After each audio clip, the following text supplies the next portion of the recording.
ರಂಧಬೆಳಗಲಿ ಅಮೃತೇಶ್ವರ ದೇವಸ್ಥಾನದ ಮಹಾಲಿಂಗಕ್ಕೆ ಸೂರ್ಯರಶ್ಮಿಯ ಸ್ಪರ್ಶ.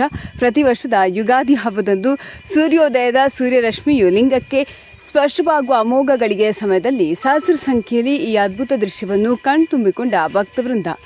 ಸ್ಥಳೀಯ ಯೋಗ ಶಿಕ್ಷಕರಾದ ರಾಘವೇಂದ್ರ ನೀಲಣ್ಣವರ ಕಲಾವಿದರಾದ ತವರು ಎನಿಸಿಕೊಂಡ ಮಹಾಕವಿ ರಂಧನ ತವರೂರಿನ ಅತ್ಯಂತ ಪ್ರಾಚೀನ ದೇವಾಲಯವಾದ ಅಮೃತೇಶ್ವರ ದೇವಾಲಯದ ಮಹಾಲಿಂಗಕ್ಕೆ ಸೂರ್ಯರಶ್ಮಿಯು ಪ್ರತಿ ಯುಗಾದಿಯೆಂದು ಮಹಾಲಿಂಗಕ್ಕೆ ಸ್ಪರ್ಶವಾಗುವ ಸೂರ್ಯರಶ್ಮಿ ಈ ಅಮೋಘಗಳಿಗೆ ಜರುಗುತ್ತಾ ಬಂದಿದೆ.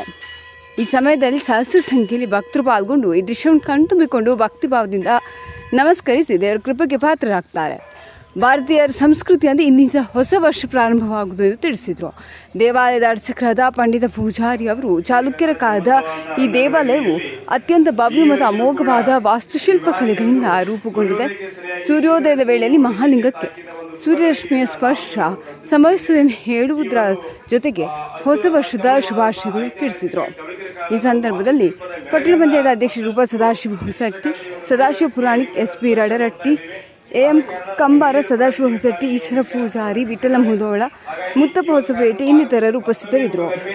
ಯುಗಾದಿ ಹಬ್ಬದ ಹೊಸ ವರ್ಷದ ಹಾರ್ದಿಕ ಶುಭಾಶಯ ತಿಳಿಸುತ್ತಾ ನಮ್ಮೆಲ್ಲರಿಗೂ ಅಮೃತೇಶ್ವರ ನೀಲಕಂಠೇಶ್ವರ ನಮ್ಮೆಲ್ಲರ ದುಃಖವನ್ನ ಕಳೆದು ಒಳ್ಳೆಯ ಸೌಭಾಗ್ಯವನ್ನು ವರದಾನವಾಗಿ ನಿಲ್ಲಿ ಅಂತ ಶುಭ ಹಾರೈಸುತ್ತಾ ತಮ್ಮೆಲ್ಲರಿಗೂ ಮತ್ತೊಮ್ಮೆ ಮೊದಲೇ ಯುಗಾದಿ ಹಬ್ಬಕ್ಕೆ ಶುಭ ಕೋರುತ್ತಾರೆ. ಶುಭಾಶಯ ಶಿವಾಯ ನಮಃ ಓಂ, ಶಿವಾಯ ನಮಃ ಓಂ, ಶಿವಾಯ ನಮಃ ಓಂ, ಶಿವಾಯ ನಮಃ ಓಂ, ಶಿವಾಯ ನಮಃ ಓಂ, ಶಿವಾಯ ನಮಃ ಓಂ, ಶಿವಾಯ ನಮಃ ಓಂ, ಶಿವಾಯ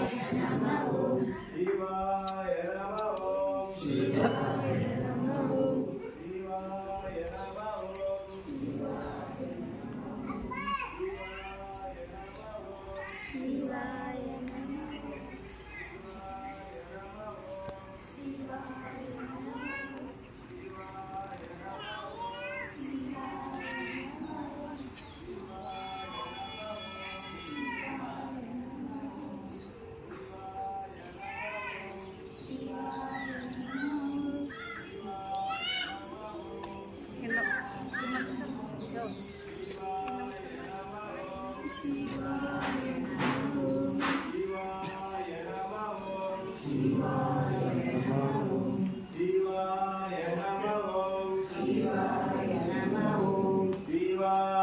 ನಮಃ ಓಂ, ಶಿವಾಯ